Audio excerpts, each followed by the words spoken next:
Bonjour à tous et bienvenue sur Sanitas Arte. Aujourd'hui, explorons ensemble le monde de la médecine à la découverte d'un sujet courant, mais parfois méconnu, j'ai nommé l'angine. Nous allons examiner les causes, les symptômes et les différentes approches de traitement de cette affection qui touche des millions de personnes à travers le monde. Et juste avant de commencer, afin d'aider notre chaîne à grandir, n'hésitez pas à vous abonner, à partager cette vidéo et à lui mettre un pouce en l'air. L'angine, également connue sous le nom de pharyngite, c'est une inflammation de la gorge, généralement causée par des infections virales ou bactériennes. Cette inflammation peut affecter différentes parties de la gorge, y compris le pharynx, les amygdales et les glandes salivaires. L'angine peut se présenter sous différentes formes, allant de légère à sévère. Il existe deux principaux types d'angine, l'angine virale, qui est souvent causée par des virus tels que les rhinovirus, et l'angine bactérienne, fréquemment provoquée par les bactéries du groupe A, Streptococcus. Les infections streptococciques sont particulièrement importantes à diagnostiquer et à traiter correctement, car elles peuvent entraîner des complications à long terme. Les causes de l'angine sont diverses, mais elles sont généralement liées à des infections. Les infections virales, telles que celles du rhume, de la grippe, de la mononucléose, peuvent déclencher une angine virale. Et comme je vous le disais plus tôt, les bactéries du groupe A, Streptococcus, sont les principales responsables des cas d'angine bactérienne.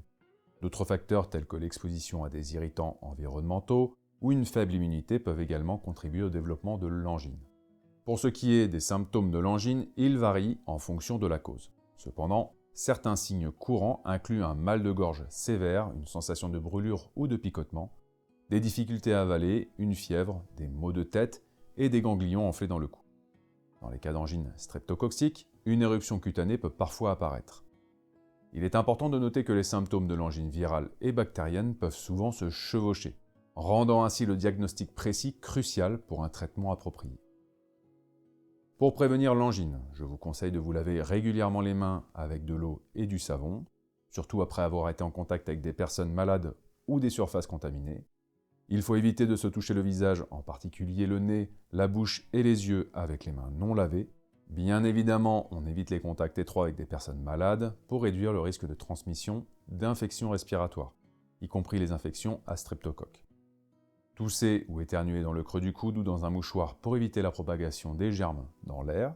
Utilisez de préférence des mouchoirs en papier jetable et jetez-les immédiatement après usage. Évitez de partager des objets personnels et nettoyez régulièrement les surfaces fréquemment touchées, telles que les poignées de porte, les interrupteurs et les téléphones, pour réduire la transmission des virus et des bactéries. Maintenez un mode de vie sain en adoptant une alimentation équilibrée, en faisant de l'exercice régulièrement, en obtenant suffisamment de sommeil et en réduisant le stress pour renforcer votre système immunitaire. Si vous suspectez une angine, il est impératif de consulter rapidement un professionnel de la santé. Un diagnostic précis est essentiel pour déterminer la cause de l'angine. Le médecin peut effectuer un examen physique approfondi, évaluer les antécédents médicaux de la personne, dans certains cas effectuer des tests de laboratoire tels qu'un écouvillonnage de la gorge ou des analyses sanguines. Le diagnostic correct permettra d'orienter le traitement, que ce soit par des mesures d'auto-soin pour l'angine virale, comme du repos, la consommation de liquides chauds, l'utilisation d'analgésiques ou d'huile essentielle pour soulager la douleur seront parfaitement adaptés. Pour l'angine bactérienne, telle que l'angine streptococcique, des antibiotiques sont généralement prescrits et il est important de suivre le traitement complet, même si les symptômes commencent à s'améliorer, afin de prévenir d'éventuelles complications. La synergie d'huile essentielle que je vais vous présenter aujourd'hui est plus adaptée à la prévention et le traitement de l'angine virale. Elle peut être prise en complément de la prescription de votre médecin si vous n'avez pas de contre-indication particulière à respecter. Pour sa réalisation, il vous faudra des huiles essentielles de thym cététujanol, de laurier noble, de cannelle écorce et de menthe poivrée. Avant toute chose, je précise que cette synergie ne convient pas aux enfants de moins de 12 ans, ni aux femmes enceintes ou allaitantes.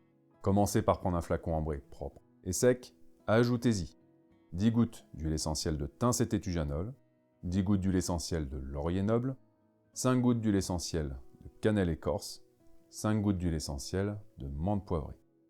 Et pour finir, on ajoute dans notre flacon 60 gouttes d'huile végétale de noyau d'abricot.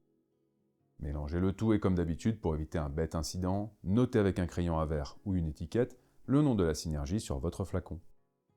Et si un jour vous souhaitez vous former à l'utilisation des huiles essentielles, je vous donne rendez-vous sur sanitas-arte.com.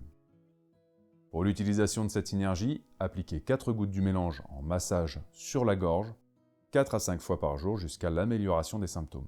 pendant maximum 5 jours consécutifs.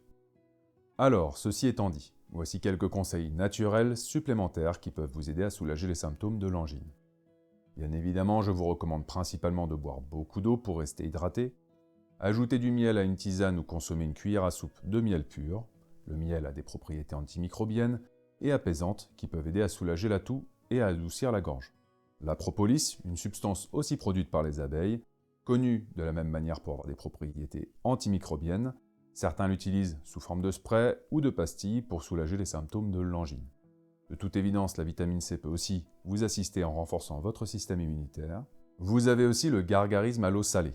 Par exemple, mélangez une cuillère à café de sel dans un verre d'eau tiède. Vous pouvez utiliser cette solution pour faire des gargarismes plusieurs fois par jour. Ça peut vous aider à soulager la douleur et à réduire l'inflammation de la gorge. Sinon, les infusions de plantes comme la camomille, la sauge ou la menthe poivrée peuvent avoir des propriétés apaisantes pour la gorge. Buvez des tisanes chaudes, mais évitez les infusions contenant de la caféine ou de la théine, qui sont en réalité une seule et même molécule, la 1,3,7-triméthylxanthine, car elle peut contribuer à une légère déshydratation en raison de son effet diurétique. Évitez de trop solliciter votre voix, le repos vocal peut aider à accélérer le processus de guérison. Essayez de maintenir l'air des pièces dans lesquelles vous passez le plus de temps légèrement humide, ça peut aider à apaiser la gorge. Optez pour des aliments doux et faciles à avaler comme des compotes, des fruits, des yaourts et des glaces qui apporteront un soulagement temporaire à la gorge. Et la logique voudrait qu'on évite les irritants tels que la fumée de cigarette et les produits chimiques ménagers qui pourraient aggraver une angine. Bref, je vous rappelle au cas où que ces conseils sont complémentaires et ne remplacent pas un traitement médical approprié. Très bien, cette vidéo touche à sa fin. Si cette exploration a été enrichissante, n'hésitez pas à vous abonner, à mettre un pouce en l'air et surtout à la partager. Dans tous les cas, merci de nous avoir rejoints aujourd'hui. N'hésitez pas à m'écrire vos questions, vos suggestions ou autres dans la section commentaires. Comme d'habitude, je réponds à tout le monde. Je vous dis à très bientôt sur Sanitas Arte pour de nouvelles vidéos. Et en attendant, prenez soin de vous.